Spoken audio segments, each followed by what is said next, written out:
Hey guys, so I just watched a really strange video on YouTube titled "This Jew Died for You." That's right, just for you.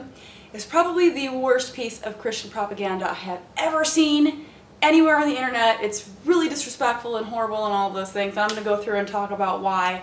So I'm just going to play the clip so you can see what I'm talking about. And if you were ever wondering where God was during the Holocaust, well, this will answer your questions, kind of. So for copyright reasons, I can't use the original music that was playing with this, but pretty much it shows the Jewish people, one falls over, someone helps them up, looks like it must be Jesus. Then it shows all of them arriving at the concentration camp, and of course, someone special walks up. Who could it be? It's Jesus! What are they gonna do? Well, the mean people are gonna kill Jesus. That's shocking. Just another Jew. Brilliant piece of Christian propaganda right here.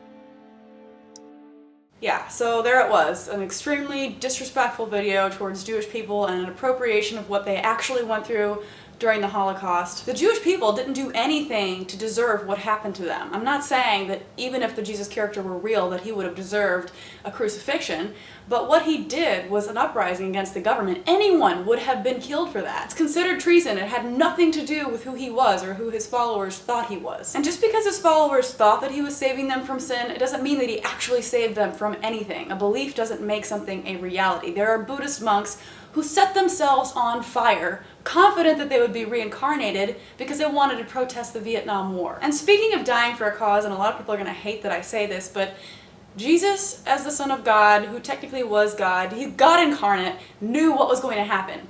He knew that he was going to die and then rise from the dead again 3 days later. So, I'm sorry, but he didn't actually die. That's really not that big of a sacrifice, knowing that you're going to just be in a coma for a few days and then wake up. It's not really the same thing as being dead. Oh, and not to mention, Holocaust victims are actually real people, and so are Holocaust survivors' descendants. This is no different than Mormons claiming that Anne Frank was a Mormon. Jesus had exactly nothing to do with the Holocaust, except that Hitler was a self-identifying Catholic. Which actually brings me to my last and longest point. Whenever I watched this, the most disgust I felt was because of the first thought I had, which was that the Nazi regime had so many connections to Christianity. Using something like this to promote the very religion that helped cause it in the first place is beyond disgusting. Now, I don't want to get into an elementary school level fight about whether or not Hitler was a Christian, because I hear this stuff all the time, and people say that he was an atheist, just like people criticize me whenever I order a veggie burger and tell me how much I have in common with Hitler because he was apparently a vegetarian.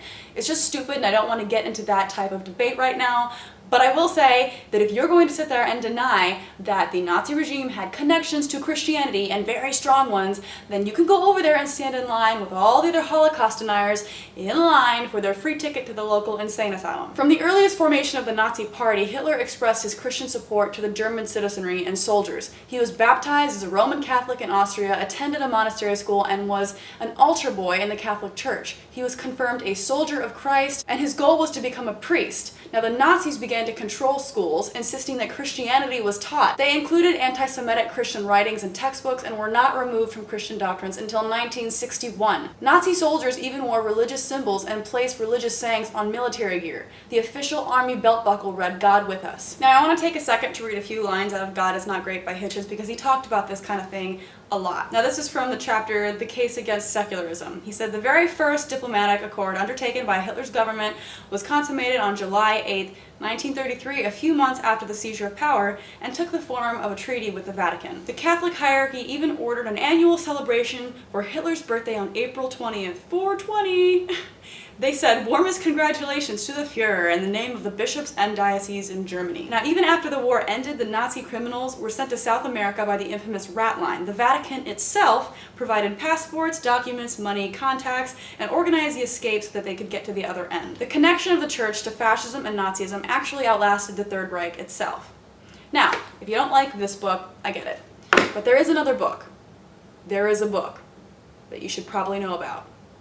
Mein Kampf. There's all kinds of sayings and stuff like this from Hitler. Hence today I believe that I'm acting in accordance with the will of the Almighty Creator. By defending myself against the Jew, I am fighting for the work of the Lord. We tolerate no one in our ranks who attacks the ideas of Christianity. In fact, our movement is Christian. So yeah, I find a lot of things to be totally abhorrent with this video. I mean, if video fail, how dare you use the death of millions of people to propagate your beliefs, especially whenever those beliefs, Christianity, is what played a major role in this happening to the Jewish people to begin with. How dare you? I don't know what's wrong with people, but I want you guys to tell me what you think about this video in the comment section below. I'm also going to link to the original video if you want to see it, if you want to go to it, if you want to leave them your thoughts. That would be great, because I think right now it has more likes than dislikes, which is just blowing my mind. So make sure you go check out that video and let them know what you think. Let me know what you think too, and like this video, share it everywhere. I hope you liked it. Also, if you like my awesome Darwin shirt, make sure to check it out at jacquelineglenn.com. I'll have a link to that in the description. I've been selling these shirts for a long time. I see a lot of people getting them. It's really cool. If you do get one, tweet me a picture or send it to me on Facebook or something so I can share it, because I think it's really awesome to see you guys wearing my shirts. Also, it's helping support me a lot, so whenever you buy them, it makes me super happy. Also, subscribe to this channel if you haven't already. Thanks for watching, and I'll see you guys next time.